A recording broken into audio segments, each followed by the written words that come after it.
I have described to you my love for this series, how it has compelled me day after day.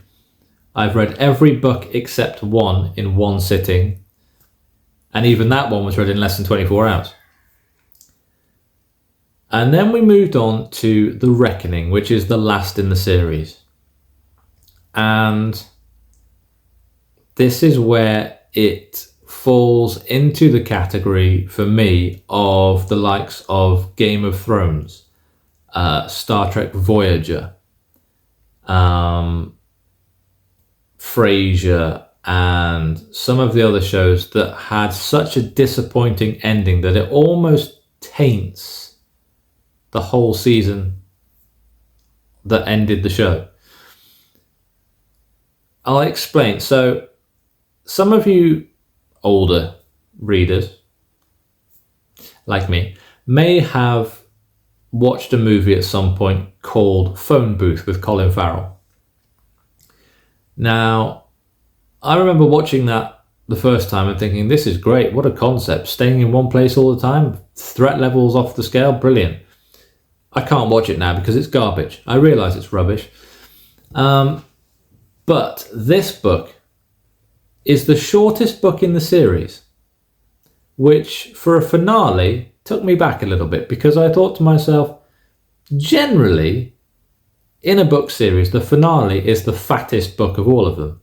I've got several series behind me, and in every single one, the finale book is the biggest in the series, and most of the time by a considerable margin. This is not the case. It's the shortest book, and 70% of this book is set in the interview room between Laura and the butcher, who we now know as Gabriel. That's not a spoiler. Don't come at me. Now, obviously things happen in surrounding chapters with the other characters, and there is peril, there is danger, there is death, there is explosions, there is all sorts of mayhem going on. But the majority of the story is in this damn interview room. And some of the scenes in the interview room go so hard with the descriptive and atmospheric paragraphs, I found myself skipping pages. Now, bearing in mind how much I've praised the series so far to you guys, for me to start skipping pages, something's gone wrong. Now, I got the distinct feeling when I'd finished this book that realistically books 4 and 5 could have been one novel. It could have been like a 450 page novel, and that would have tied the series up if that's the direction that Jay wanted to go. The problem is it felt stretched out. It felt stretched out in the same way that Game of Thrones' final season was rushed and cobbled together. This felt like it was too slow, and the narrative, I felt, suffered for that. And the ending, for me, is not the ending I would have gone with. Because of the tone of the books, I would have gone a different way, one of 2 or 3 different ways, but not this one. And the end of the book takes place 18 months after the finale of the story, if you like. And for me, way too much has happened in those 18 months to make it credible. Like, things have happened that I just don't see would have happened in such a short space of time. That's just a me thing, but if I'm being critical, and I have to be critical because I have to try and be balanced, for me that ending didn't make sense, and it left me feeling a little bit underwhelmed, a little bit disappointed, a little bit confused, and it just ended the series on a bit of a sour note for me. And I'm really it's really unfortunate, because these books are fantastic, absolutely fantastically written.